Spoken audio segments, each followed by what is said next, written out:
Welcome students, हम करने जा रहे हैं आज क्लास 10th साइंस का चैप्टर 10th जिसका नाम है लाइट, रिफ्लेक्शन एंड रिफ्रैक्शन। बच्चों, क्या होता है ये रिफ्लेक्शन और क्या होता है ये रिफ्रैक्शन हम समझेंगे, डिटेल में स्टडी करेंगे। तो रिफ्लेक्शन का मतलब है किसी शाइनिंग सरफेस से लाइट की रेज का टकरा कर वापस आना। सिंपल इतना सा जो फिनोमिना है उसको रिफ्लेक्शन कहा जाता है। सेकंड, रिफ्रैक्शन का मतलब है कि जब कोई रे ऑफ लाइट एक मीडियम से दूसरे मीडियम में जाएगी तो दूसरे मीडियम में जाने पे वो अपने पाथ को चेंज कर लेती है, तो उसके पाथ के चेंज होने को ही रिफ्रैक्शन ऑफ लाइट बोलते हैं। रिफ्लेक्शन के दो लॉ होते हैं। फर्स्ट लॉ कहता है कि incident angle and reflected angle दोनों इक्वल होंगे। Incident angle i and reflected angle r ये हमेशा बराबर होते हैं। पहला लॉ है रिफ्लेक्शन का। सेकंड लॉ कहता है बच्चों कि जो इंसिडेंट रे है, incident ray and reflected ray और नॉर्मल, ये तीनों एक ही प्लेन में होंगे। ये सेकंड लॉ है, 8th क्लास में हमने इसको पढ़ा भी है। तो ये जो रिफ्लेक्शन के लॉ हैं ये सभी शाइनिंग सरफेस पर इक्वली एप्लीकेबल हैं। तो हम जो रिफ्लेक्शन पढ़ने वाले हैं बच्चों, हम पढ़ेंगे reflection by spherical mirrors। What is spherical mirror? जैसा कि नाम है spherical, spherical मतलब जो सफियर से बना हो यानी गोले से बना हो, तो जो मिरर कर्व सरफेस में होंगे, जो मिरर कर्व सरफेस में है वो है spherical mirror। अब ये spherical mirror क्यों है वो भी बताते हैं। ये जो कर्व मिरर है इनका एक सरफेस जो है वो रिफ्लेक्टिंग सरफेस है और दूसरे सरफेस पे पॉलिश कर दिया जाता है। हमारे पास यहाँ मैंने दो तरह के जो कर्व मिरर है वो बनाए हैं। इसका अंदर वाला सिरा जो है वो रिफ्लेक्टिंग है और यहाँ पे जो बाहर वाला है वो वाला सिरा रिफ्लेक्टिंग है। यानी कि एक रिफ्लेक्टिंग स्पेस जो सरफेस है इनवर्ड है और दूसरा रिफ्लेक्टिंग सरफेस आउटवर्ड है। आगे देखिए, अगर मैं इसको आगे बढ़ाऊं और ऐसे, इसको भी मैं ऐसे कर सकता हूं, तो आप देख रहे हो हमारे पास दो स्फीयर आ जाते हैं। तो दो स्फीयर आ जाते हैं, तो ये जो मिरर है कर्व्ड मिरर, ये इस स्फीयर का ही एक पार्ट है। Spherical mirror are nothing but a part of a sphere.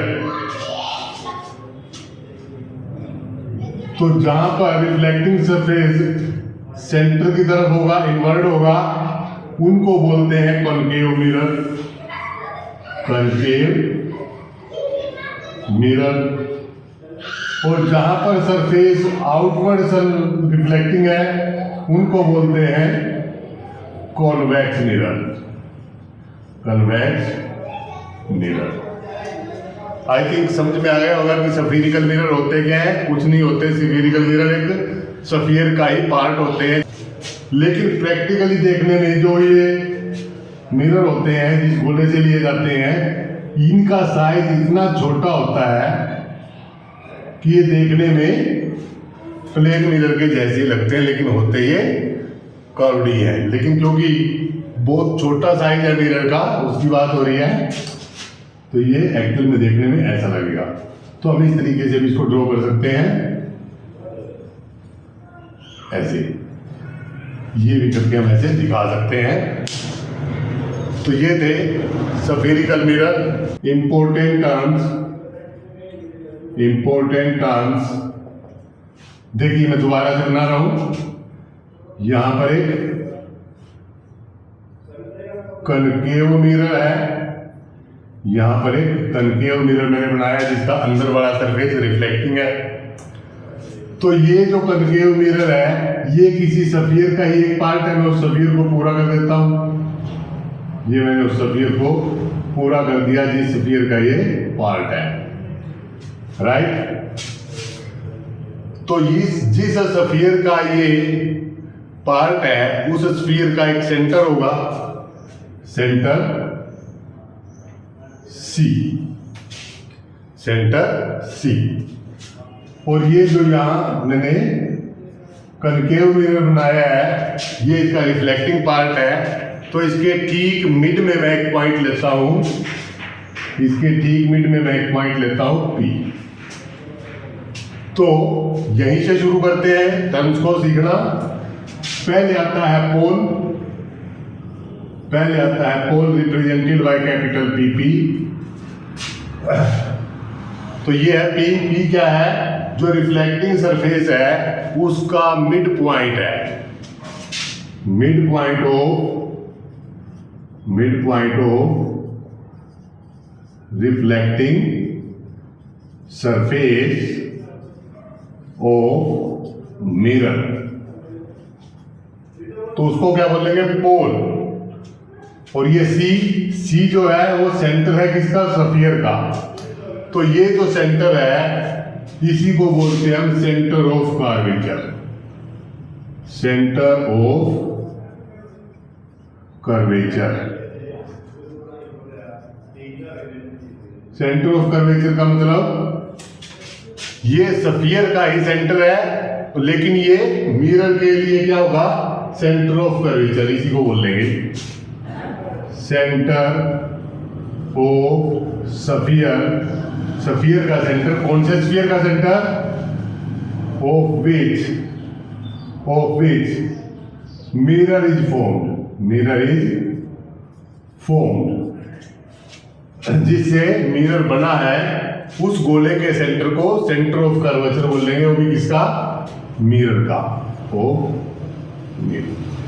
Mirror का मतलब यहाँ दोनों मिरर से है, कन्वेक्स और कॉन्केव दोनों साथ साथ है। अब मैं इस C और P को मिला देता हूं। अब मैंने C और P को मिला दिया। C और P को मिलाने से जो बना उसका नाम है प्रिंसिपल एक्सिस। प्रिंसिपल एक्सिस किसका? प्रिंसिपल एक्सिस मिरर का। तो ये लाइन एक्चुअली में कहीं एग्जिस्ट नहीं करती, ये एक इमेजिनरी लाइन है, इसको प्रिंसिपल एक्सिस बोलते हैं। और दूसरी चीज जो सेंटर ऑफ कर्वेचर है बच्चों, वो भी कहीं आपको मिरर पे नजर नहीं आएगा, वो भी मिरर से बाहर होता है।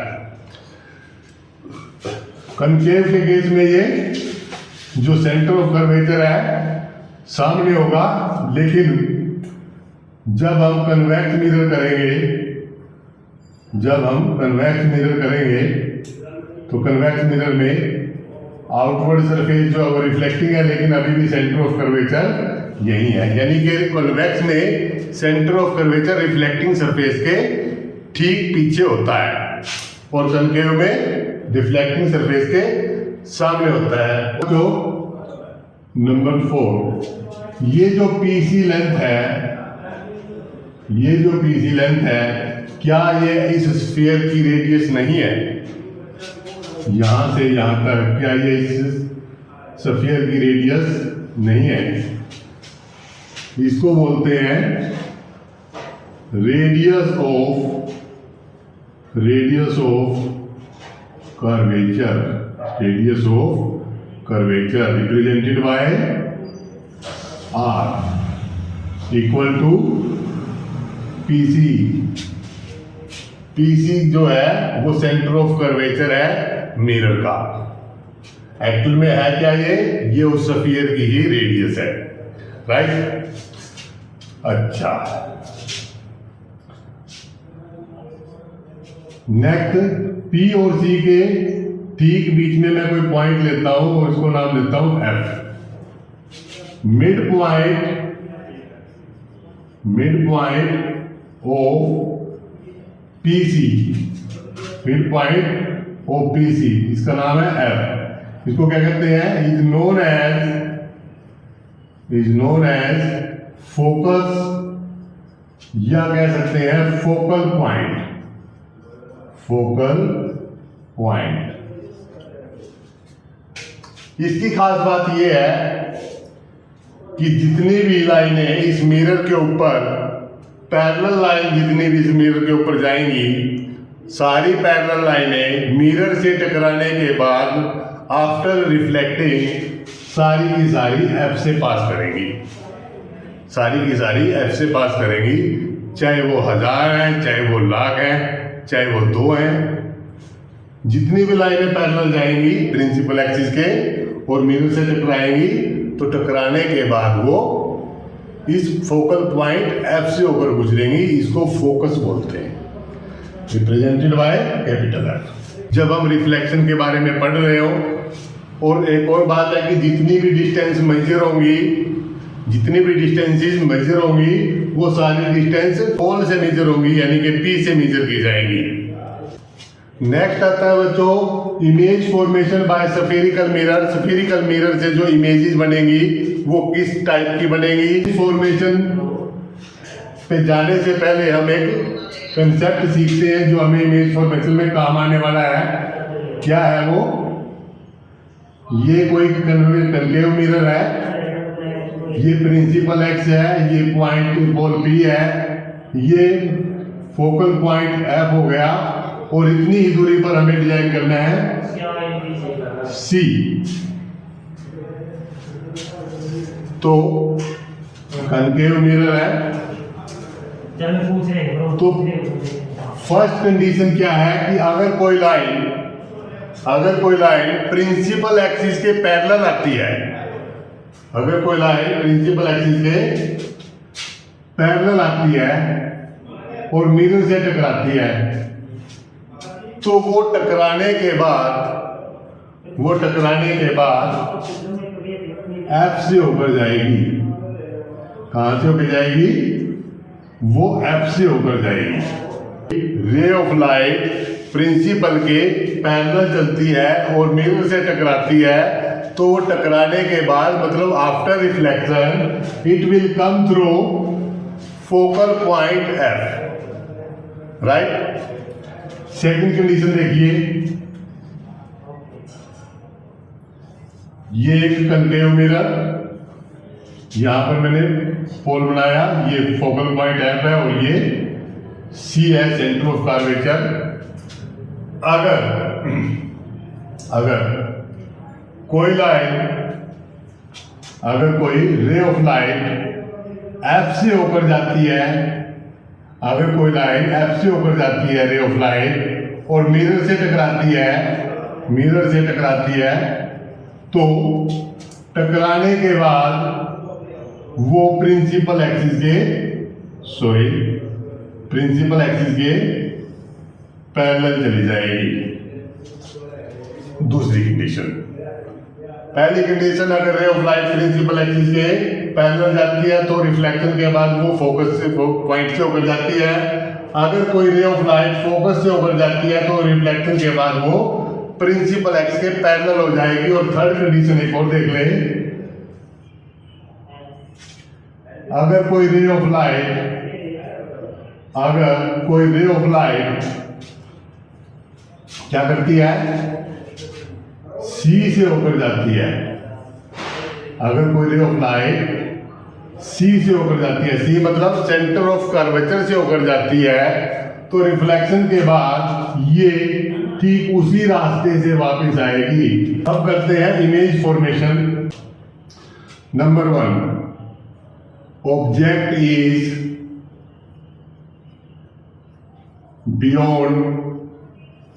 Beyond C. ये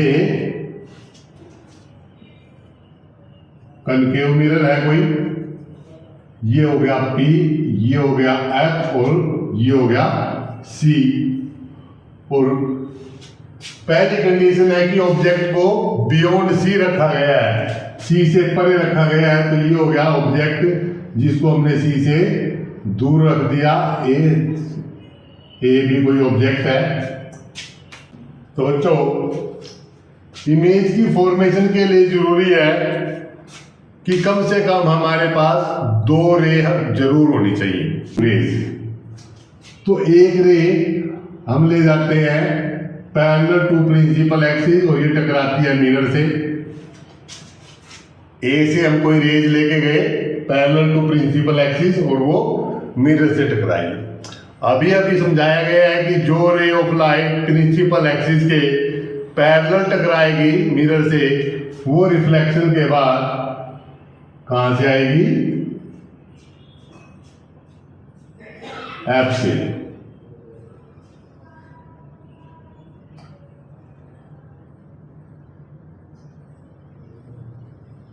एफ से।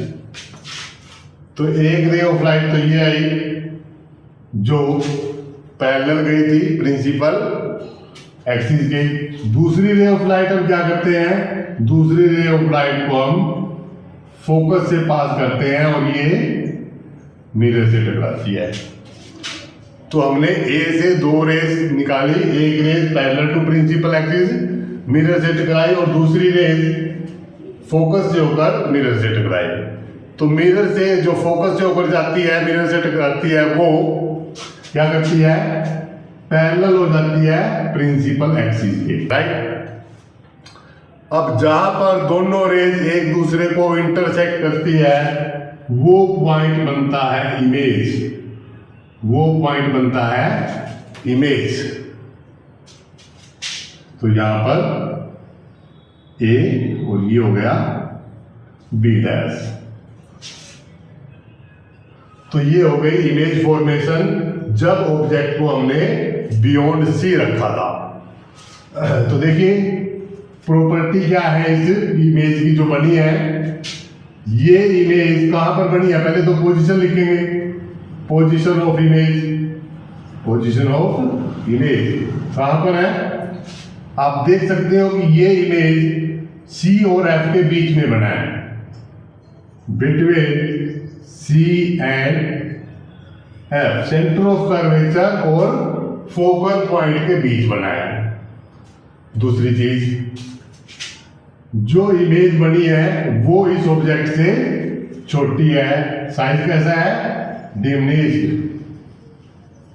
आकार में छोटा है एज कंपेयर टू ऑब्जेक्ट। तीसरी चीज, जो इमेज बना है वो रियल बना है क्योंकि जो लाइन रे है वो आपस में रियल में इंटरसेक्ट करती है, तो इमेज फॉर्मेशन रियल होगा। तो जो भी इमेज रियल होगा वो इमेज इन्वर्टेड होगा। इन्वर्टेड मतलब उल्टा। इन्वर्टेड मतलब उल्टा। दूसरी कंडीशन में object is at C. Object is at C. ये P, ये F और ये C, ये object at C, A, B। ये कनकेव मिरर है। एक रे ऑफ लाइट पैरेलल गई, जो पैरेलल जाएगी वो F से होकर निकल जाएगी। एक रे ऑफ लाइट F से होकर जाएगी, जो F से होकर जाएगी, जो रे एफ से होकर जाएगी वो टकराने के बाद पैरेलल हो जाएगी। टकराने के बाद पैरेलल हो जाएगी।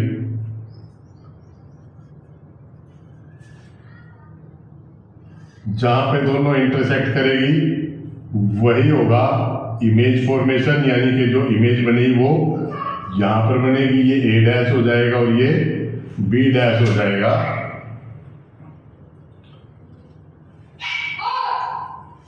तो इस कंडीशन में स्केल से करेंगे तो सही आएगा, कोई दिक्कत नहीं है। तो अगर ऑब्जेक्ट सी पे रखा जाए तो उसकी जो इमेज फॉर्म होगी वो बच्चों सी पर ही होगी। पोजीशन ऑफ इमेज जो होगी वो एट सी, बिल्कुल सी पर ही रहेगी। साइज कैसा होएगा? सेम टू ऑब्जेक्ट, जितना ऑब्जेक्ट है उतना ही बड़ा इमेज यहाँ पे बनेगा। और इमेज कैसा होगा, रियल होगा, और जो इमेज रियल होगा वो इमेज इन्वर्टेड भी होगा। Object is between C and F। आप ऑब्जेक्ट को C और F के बीच में रखते हैं, FC, FC, और ये होगा P, ये होगा कनकेव मिरर। अब यहां पर ऑब्जेक्ट को रखते हैं A, B। तो इमेज फॉर्मेशन के लिए एक रे गई पैरेलल टू प्रिंसिपल एक्स, टकराने के बाद F से होकर आई, दूसरी रे ऑफ लाइट गई F से होकर, जो टकराने के बाद पैरेलल हो गई, और जहां पर दोनों ने इंटरसेक्ट किया वो पॉइंट हो गया इमेज का, ये हो गया A डैश और ये हो गया B डैश। तो आप यहां पर देख सकते हैं position of image, position of image beyond C, कहां पर हुई, बियॉन्ड C, और कैसी होगी, इनलार्ज, कैसी होगी, इनलार्ज। कैसा होगा, रियल, रियल है तो कैसा होगा, inverted. Is at, object is at F। अब ऑब्जेक्ट और पास आ जाता है मिरर के और वो F पर आ जाता है, तो कैसा इमेज फॉर्म होगा। अब इमेज जो ऑब्जेक्ट है वो F पर है, ऑब्जेक्ट जो है वो F पर है, AB। तो पहली ray parallel to principal axis हो गई, लेकिन दूसरी रे अब फोकस से होकर नहीं जा सकती क्योंकि ऑब्जेक्ट ही फोकस पे आ गया है। तो इसके लिए क्या करेंगे, इसको मैं सेंटर ऑफ कर्वेचर से ले आता हूं। कहां से आई, सेंटर ऑफ कर्वेचर से।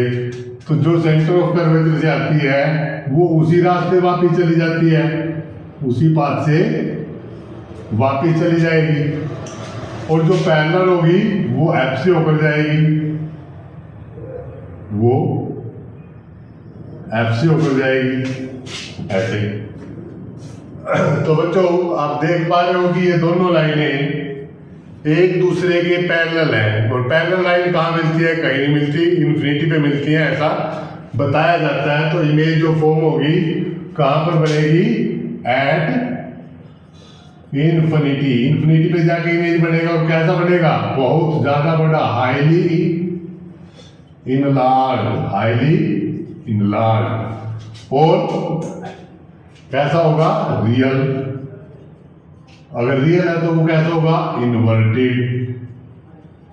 तो ये है जब ऑब्जेक्ट F पे होएगा तो लाइनें इन्फिनिटी पे जाके मिलेंगी, इमेज फॉर्मेशन इन्फिनिटी पे होगा, बहुत ज्यादा बड़ा होगा, रियल होगा और इन्वर्टेड भी होगा।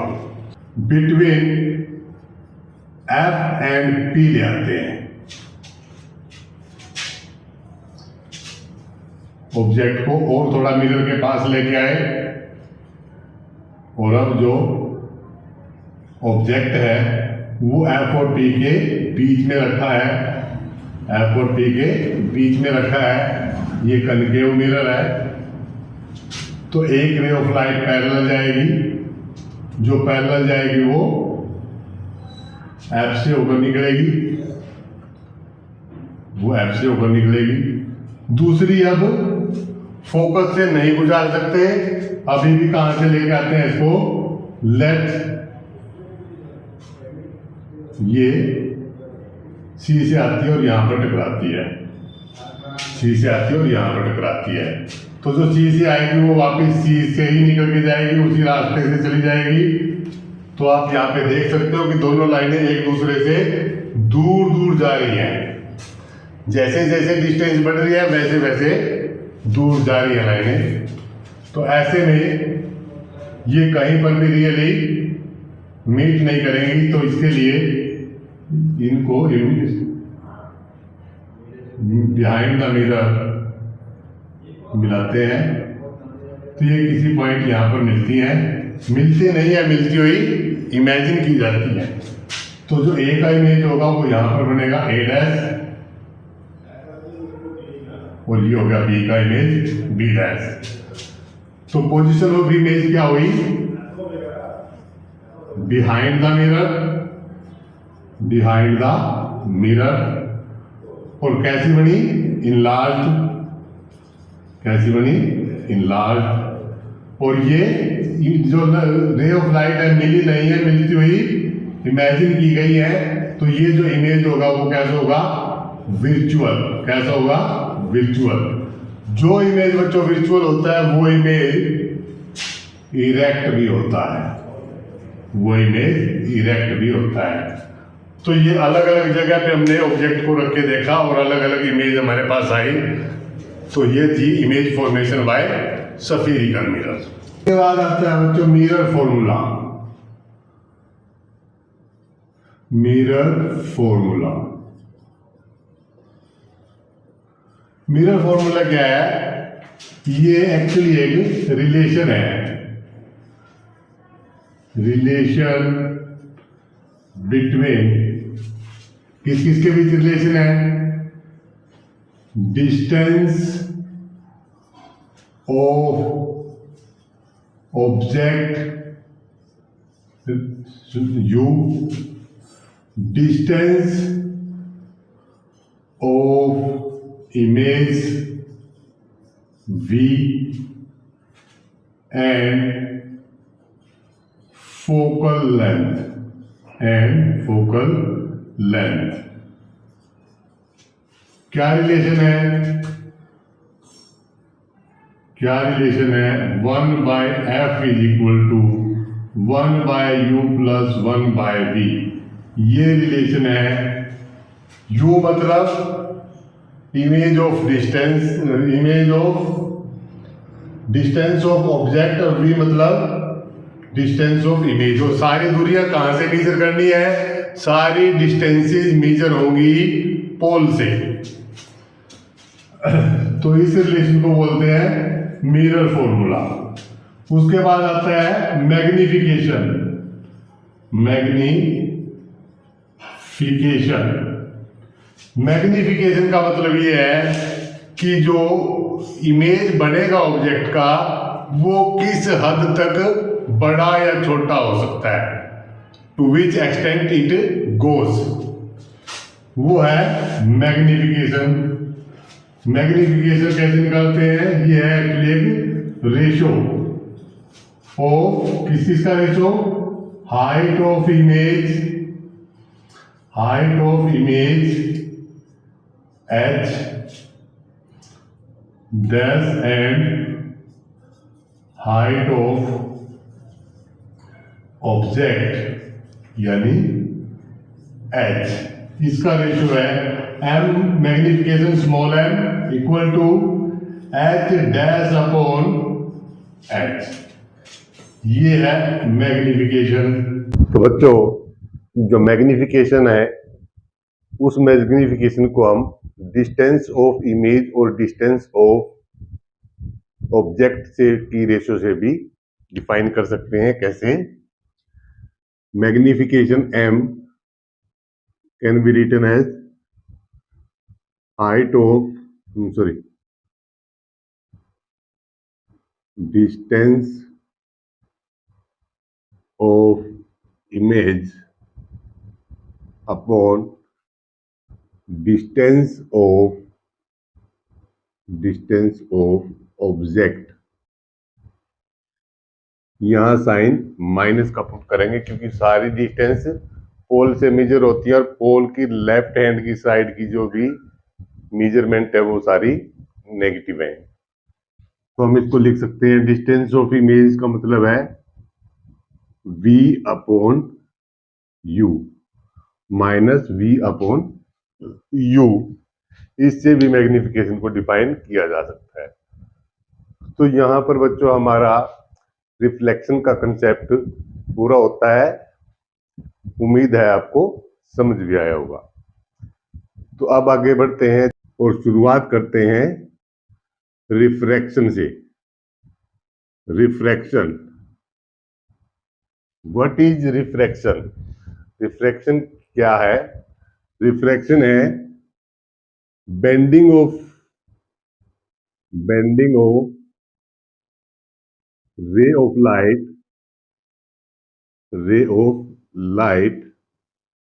will will entering will entering will entering from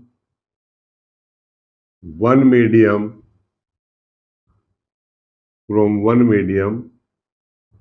to another medium। एक मीडियम से जब दूसरे मीडियम में रे ऑफ लाइट जाती है तो उस दौरान वह अपने पाथ को से डाइवेट हो जाती है, उससे विचलित हो जाती है। तो इस विचलन को, इस डेविएशन को, इस बेंडिंग को ही रिफ्रैक्शन ऑफ लाइट कहा जाता है। Right? Refraction through a rectangular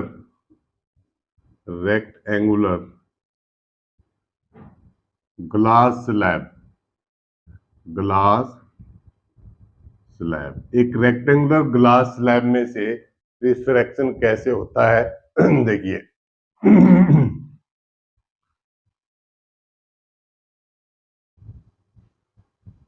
ये कोई कांच की स्लैब है जो कि रेक्टेंगुलर है। तो एक रे ऑफ लाइट यहां से आई और इस सरफेस पर यहां से पर इंसिडेंट होती है। इसको बोलते हैं इंसिडेंट रे। इसको मैं ए ओ का नाम दे देता हूं, जहां पर टकराई उस पॉइंट को मैं ओ बना देता हूं। तो ये इंसिडेंट रे अब तक यहां एयर में थी, अब ये ग्लास के स्लैब में एंटर करेगी, मतलब अपना मीडियम चेंज करेगी एयर टू ग्लास। तो जब ये ऐसा करती है तो इसको वैसे तो ऐसे जाना चाहिए, लेकिन ये ऐसे ना जाकर के क्या होती है, इधर डाइवेट हो जाती है, इधर ये डाइवेट होगी। उसके बाद फिर ये बाहर निकलती है। इस रे का नाम है इंसिडेंट रे बोलेंगे। ये जो रे है ये है रिफ्रैक्टिंग रे, और ये जो रे है दिस इज इमर्जेंट रे। इमर्जेंट रे जो बाहर निकल जाती है दोबारा से।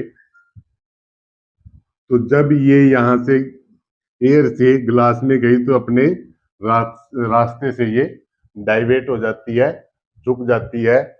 इस फिनोमिना का नाम ही रिफ्रैक्शन है। तो ये पॉइंट ओ से बी तक रिफ्रैक्टिंग रे और बी से सी तक इमर्जेंट रे। तो यहां मैं इस सरफेस के वर्टिकल एक लाइन ड्रॉ करता हूं। इस लाइन का नाम है एक्स वाई और इसको बोलेंगे normal. Angle between normal and incident ray is known as angle I, यानी कि एंगल ऑफ इंसिडेंट।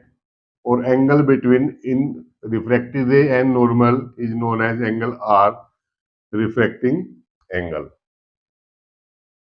तो बच्चों रिफ्लेक्शन के दो लॉ थे जो हमने अभी शुरू में ही डिस्कस किए थे। इसी तरह से रिफ्रैक्टिंग के भी लॉ है।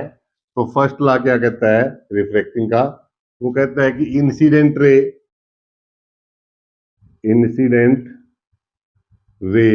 दूसरा refracting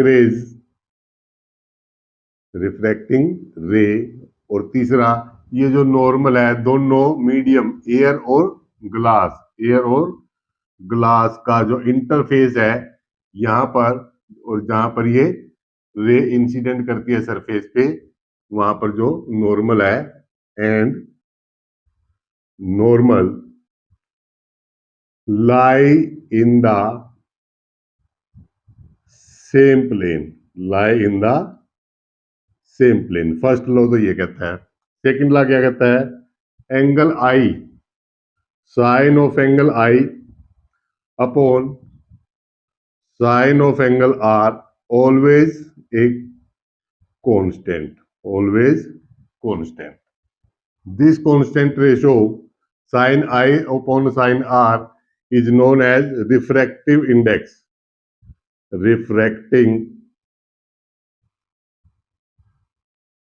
index of medium 2 with respect to medium 1. Medium 1.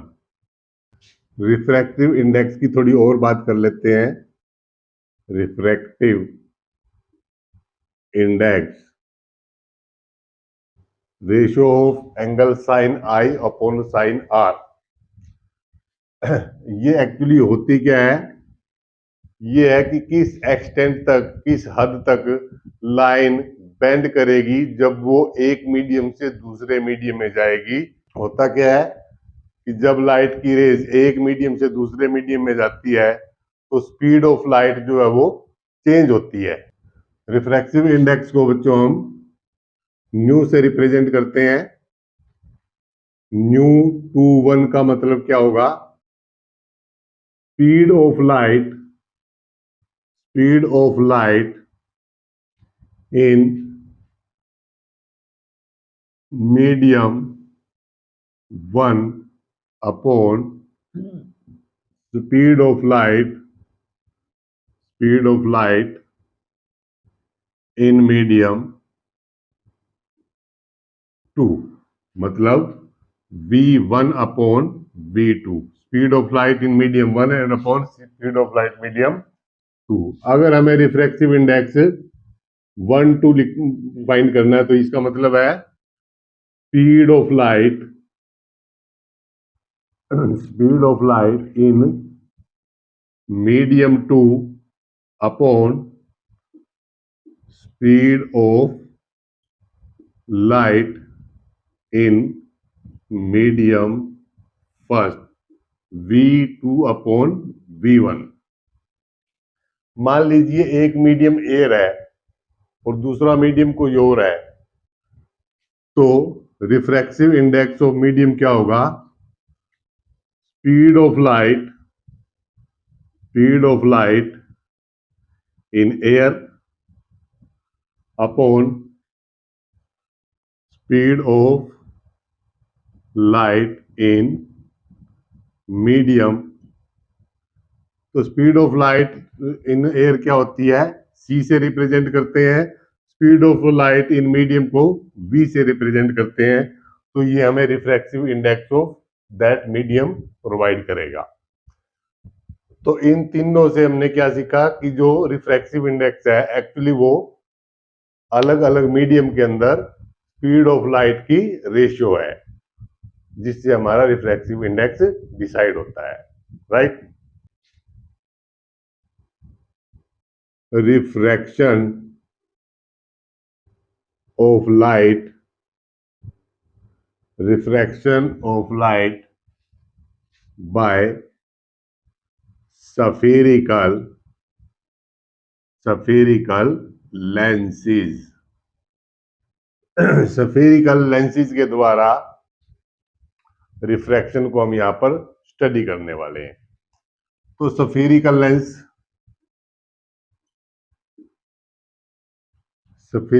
क्या होता है?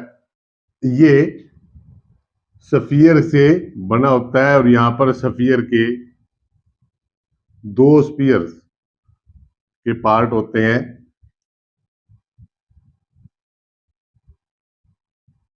जिस तरह से वहां पर कनकेव और कन्वेक्स है, यहां पर भी अगर दोनों सफियर बाहर की तरफ है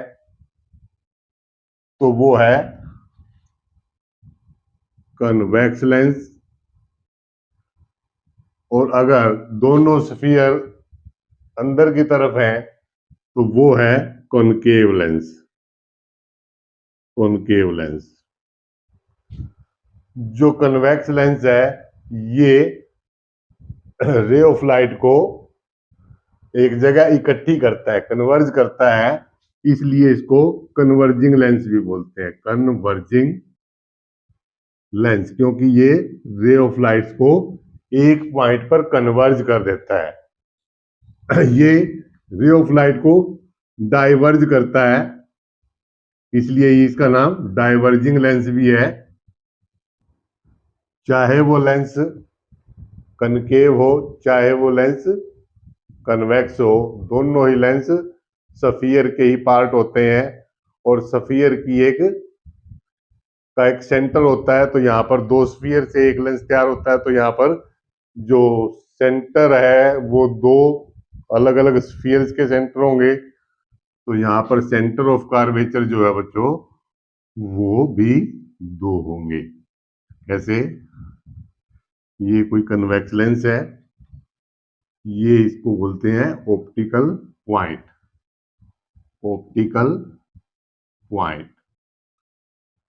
तो ये जो सरफेस है इधर वाला, इस सरफेस का सेंटर ऑफ कर्वेचर इस साइड में होगा, और ये जो सरफेस है इसका सेंटर ऑफ कर्वेचर इस साइड में होगा। तो इसको बोल लेंगे C1 और ये हो जाएगा C2। तो ऑप्टिकल पॉइंट को O से रिप्रेजेंट कर लेते हैं। C1 और C2 को मिलाने वाली जो लाइन है, C1 और C2 को जो मिलाने वाली लाइन है, ये मुझे यहां पे करना पड़ेगा, उसको बोल लेंगे प्रिंसिपल एक्सिस। Principal axis. ये जो ऑप्टिकल पॉइंट आपको दिखाई दे रहा है, इस पॉइंट से रे ऑफ लाइट जो है वो विदाउट किसी डेविएशन के पास कर जाएगी। ये रे of light I, optical point से होकर जब गुजरेगी तो इसमें कोई डेविएशन नहीं होगा, ये सीधी निकल जाएगी। इमेज फॉर्मेशन से पहले कुछ बातें और समझ लेते हैं। ये कोई कन्वेक्स लेंस है, ये इसका ऑप्टिकल सेंटर हो गया, ये C1, ये C2, और ये हो गया ऑप्टिकल सेंटर O। O और C1 के बीच ठीक मिड पॉइंट में फोकल पॉइंट F, यहां पर भी फोकल पॉइंट F। यहां पर फोकल पॉइंट दो होंगे, एक इस साइड इसके लिए और एक इस साइड इसके लिए। इसको हम F1 बोल लेंगे और ये हो जाएगा F2। तो C जो F1 है, जो ये लेंथ है OF1 या OF2, ये लेंथ OC1 यानी कि ये जो लेंथ है OF1 या OF2, ये लेंथ आधी है किसकी? OC1 की, या फिर OC2 की हाफ है। तो इस पॉइंट को मैं, जो C1 है, इसको 2F1 भी लिख सकता हूं, और यहां पर C2 को मैं 2F2 भी लिखा जा सकता है। राइट? अब जो ray of light parallel to principal axis जाएगी, जो ray of light parallel to principal axis जाएगी, after refracting it pass through F2, ये यहां से गुजर जाएगी। सेकंड थिंग, ये कन्वेक्स लेंस दोबारा से, ये ऑप्टिकल सेंटर, ये हो गया C2, ये हो गया C1, ये F1, ये F2, ये 2F2, और यहां पर 2F1। अगर अगर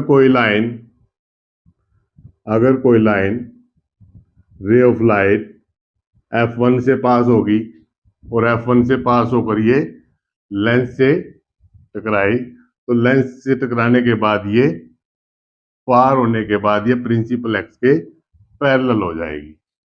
जो पैरेलल आएगी प्रिंसिपल एक्स के, वो रिफ्रैक्शन के बाद F2 से होकर जाएगी, और जो F1 से होकर लेंस के पास जाएगी वो रिफ्रैक्ट होके पैरेलल हो जाएगी प्रिंसिपल एक्स के। तीसरी चीज,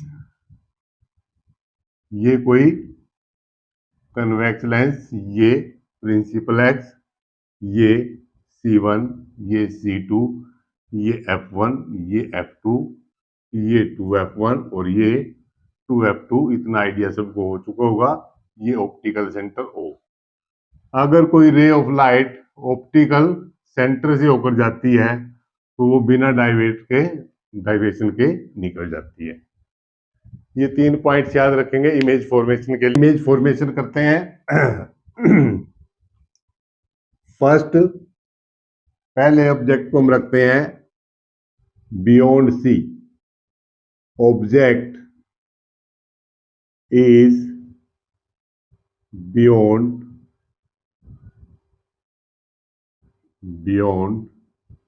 सी। सी से परे हमारा ऑब्जेक्ट है, उसका इमेज फॉर्मेशन कैसे होगा देखिए।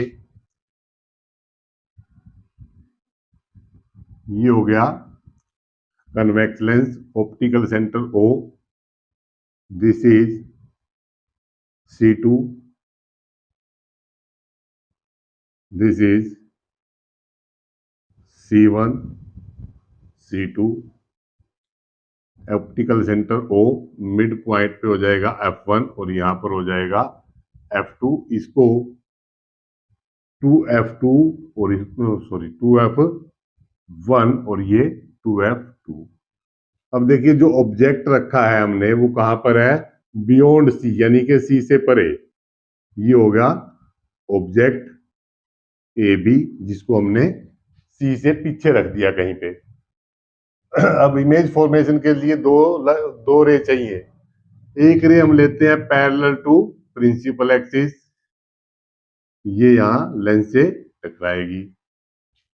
दूसरी रे लेते हैं हम जो ऑप्टिकल सेंटर से होकर जाएगी।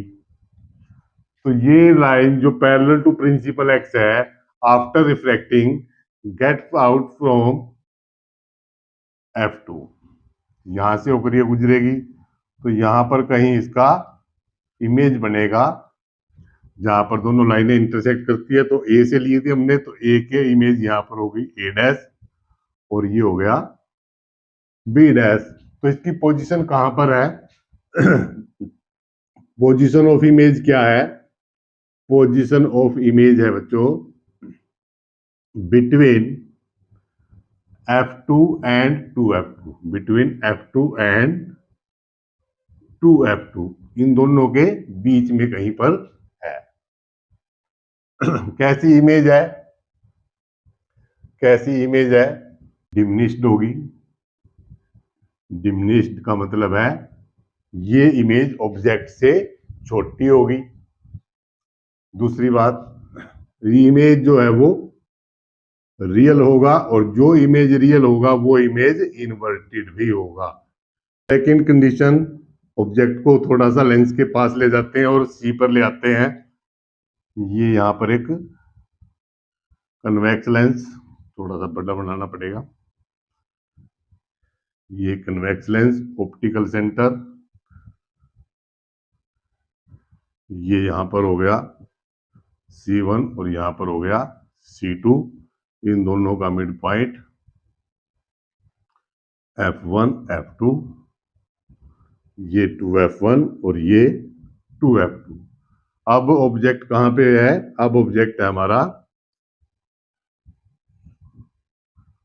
2F1, यहां लिख लेते हैं।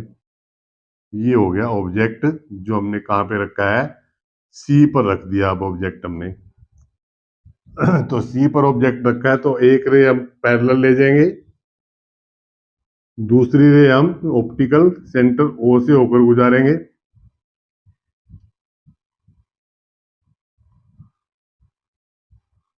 जो ऑप्टिकल सेंटर से होकर गुजरेगी वो बिना डेविएशन के गुजर जाएगी, लेकिन जो पैरेलल आएगी वो एफ से होकर गुजरेगी। तो ये यहां एफ से होकर गुजरती है।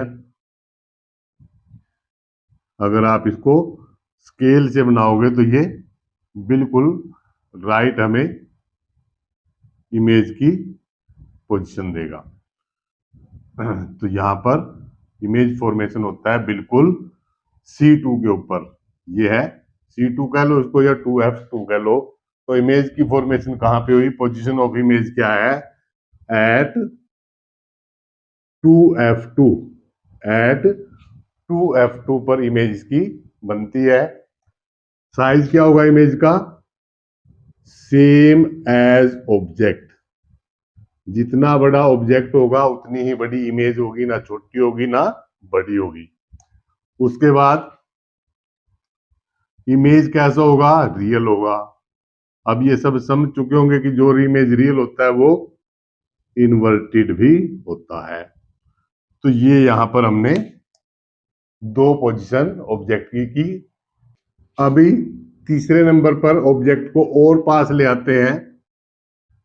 तीसरे नंबर पर और पास ले आते हैं। Optical centre O, principal axis, ये हो गया C1 और ये हो गया C2, ये F1, ये F2, ये 2F2 और ये 2F1।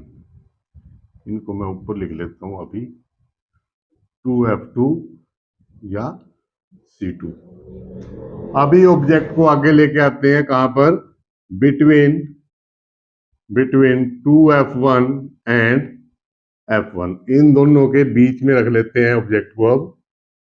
अब ऑब्जेक्ट हमारा यहां पर है ए बी।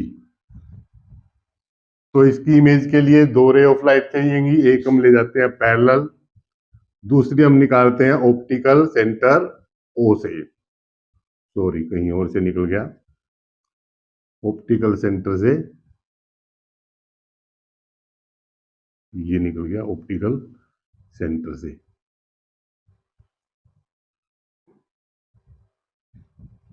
तो ये तो सीधी ऐसे के ऐसे निकल जाएगी, लेकिन ये कहां से होकर जाएगी? ये जाएगी यहां से होकर।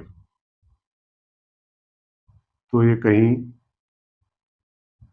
2F2 से परे जाके एक दूसरे को इंटरसेक्ट करने वाली है। तो यहीं पर इनका इमेज बनेगा। तो ये इमेज हो गया ए डैश का और ये इमेज हो गया बी का, जिसको हम लिखेंगे बी डैश। ये होगी इमेज की फॉर्मेशन यहां पे। तो देखो कहां पर इमेज बनी, कहां पर इमेज बनी? ये इमेज बनी 2F से परे, बियॉन्ड 2F2। और कैसी बनी? साइज में कैसी है? इनलार्ज्ड है, बड़ी है। और कैसी है? रियल है। और कैसी है? इन्वर्टेड है। इन्वर्टेड का मतलब उल्टी है। तो ये इमेज फॉर्मेशन हुई जब हमने ऑब्जेक्ट को यहां पे रखा। अब ऑब्जेक्ट को हम थोड़ा और आगे F1 पे लेके जाते हैं। अब ऑब्जेक्ट को और F1 पे लेके जाते हैं। यही बना देते हैं ये एक convex lens, optical centre, centre of curvature C2, C1, F1, F2, optical centre O। और ऑब्जेक्ट आ गया अब F1 के ऊपर, इसको 2F1, ये 2F2। ऑब्जेक्ट आ गया अब F1 के ऊपर, ए बी। तो एक ray of light parallel to principal axis और दूसरी रे ऑफ लाइट ऑप्टिकल सेंटर से निकाली हमने। तो ये रे ऑफ लाइट कहां से जाएगी? एफ से होकर गुजरेगी। ये गुजरी एफ से होकर। तो आप देख सकते हो कि ये दोनों रे ऑफ लाइट एक दूसरे के पैरेलल जा रही हैं। जो रे ऑफ लाइट पैरेलल गई हुई हैं वो कहां मिलेंगी? वो जाके कहीं इन्फिनिटी पे मिलेंगी। तो इसकी जो इमेज बनने वाली है वो कैसी, कहां पर बनने वाली है? At infinity, at infinity. और जो इन्फिनिटी पे इमेज बनने वाली है उसका साइज क्या है? Highly enlarged, highly enlarged. वो बहुत बड़ी इमेज बनने वाली है। और वो कैसी इमेज बनने वाली है? वो रियल बनने वाली है। और जो रियल बनेगी वो इन्वर्टेड भी जरूर होगी। तो ये है इमेज फॉर्मेशन जब ऑब्जेक्ट को F1 पर रखा जाता है। तो क्या इससे आगे भी इमेज को ऑब्जेक्ट को ले जाया जाए? जरूर, एक चांस और लेंगे। जब ऑब्जेक्ट ऑप्टिकल सेंटर और F1 के बीच में आ जाए तो क्या होगा? ये एक convex lens, optical centre O, ये हो गई प्रिंसिपल एक्सिस।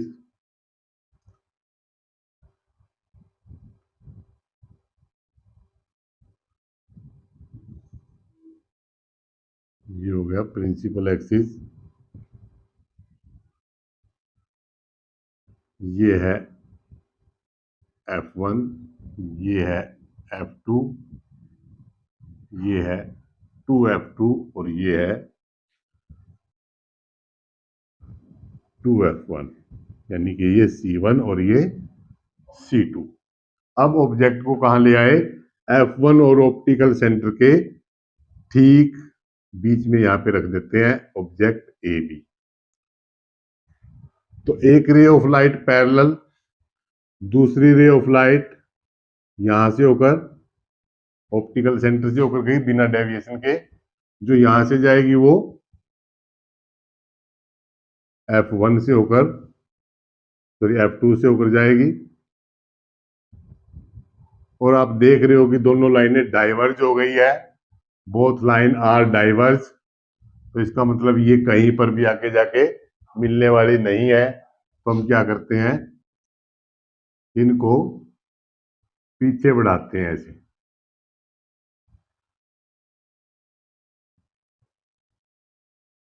ऐसे हमने इनको पीछे की तरफ बढ़ाया।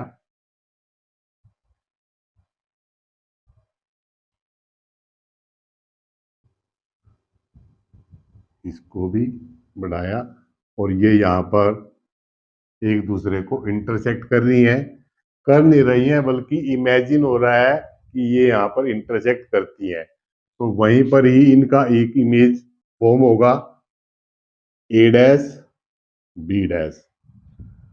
तो ये जो इमेज बना ये उसी साइड में बन गया जिस साइड में ऑब्जेक्ट रखा था, ये वहीं पर बन गया। कहां पर बना? बियॉन्ड, बियॉन्ड 2F1, 2F1 से परे बना। कैसा बना? इन लार्ज बना, यानी कि बड़ा बन गया। दूसरा, ये जो इमेजिनरी इमेज है उसको क्या बोलेंगे? जब लाइनें इमेजिनरी में रियल में इंटरसेक्ट नहीं करती तो इमेज कैसा बनेगा? विर्चुअल, विर्चुअल इमेज, काल्पनिक। और जो विर्चुअल इमेज होते हैं वो हमेशा सीधे होते हैं, इरेक्ट। तो ये वाला जो प्रॉपर्टी है इस इमेज की है, जो हमने ऑब्जेक्ट को F1 और ऑप्टिकल सेंटर के बीच में रख दिया था। तो ये थी image formation by spherical lenses, जब ऑब्जेक्ट को अलग अलग जगह पे रख के देखा गया। मिरर में हमने पढ़ा था मिरर फॉर्मूला, और लेंस में हम पढ़ेंगे lens formula. Lens formula, lens formula भी क्या है? रिलेशनशिप है। Lens formula is a relationship of किस किस का? किस किस का relationship? Distance of object u, second distance of image v, and focal length and focal length f। क्या रिलेशनशिप है सब में? 1/f upon equal to 1/v minus 1/u, ये रिलेशनशिप है। Focal length, distance image, image distance and object distance, इसी relationship का नाम है लेंस फॉर्मूला। मैग्निफिकेशन, मैग्निफिकेशन का मतलब है एक्सटेंट ऑफ इमेज, कितनी बड़ी या कितनी छोटी इमेज बनने वाली है, वो है magnification, denoted by small m। क्या होती है? रेशो होती है किस चीज की? Height of image divide by height of object. Height of image represent होती है एच डैश से, और हाइट ऑफ ऑब्जेक्ट होती है एच। तो एच डैश अपॉन एच ये है magnification of lens, equal to v upon u, जहां पर वी क्या है, ये है इमेज डिस्टेंस और ये है ऑब्जेक्ट डिस्टेंस। तो इस तरीके से भी हम किसी लेंस की मैग्निफिकेशन को रिप्रेजेंट कर सकते हैं। और सबसे लास्ट में आता है power of lens. Power of lens, जो पावर ऑफ लेंस, किसी लेंस की पावर, लेंस क्या काम करता है, या तो रे ऑफ लाइट को कन्वर्ज करेगा, एक जगह पे इकट्ठी कर देगा अलग अलग जगह से आने वाली रे ऑफ लाइट को, या फिर वो डाइवर्ज करेगा, उनको फैला देगा। तो जो पावर है किसी लेंस, जो कन्वर्जन है या डाइवर्जन है रेज का, वो उसकी फोकल लेंथ पे डिपेंड करता है। तो कोई लेंस कितनी ज्यादा रे ऑफ लाइट को कन्वर्ज कर सकता है या कितनी ज्यादा रे ऑफ लाइट को डाइवर्ज कर सकता है, वही होती है उसकी पावर। तो P is power of lens equal to 1/f। इसको नापने की जो इकाई है, ऐसा यूनिट है इसकी, वो है डायोप्टर। डायोप्टर, अगर डिस्टेंस को मीटर में मेजर किया जाएगा तो लेंस की पावर को डायोप्टर में मेजर किया जाएगा। ये सारी चीजें और हम ज्यादा डिटेल में समझ पाएंगे, ज्यादा डीपली समझ पाएंगे जब हम इनसे रिलेटेड न्यूमेरिकल करेंगे। तो सेकंड पार्ट में हम इन सब से रिलेटेड न्यूमेरिकल लेके आने वाले हैं। तो तब तक आप इन्हीं के कंसेप्ट को थोड़ा सा क्लियर कीजिए, इनको समझने की कोशिश कीजिए। तब तक के लिए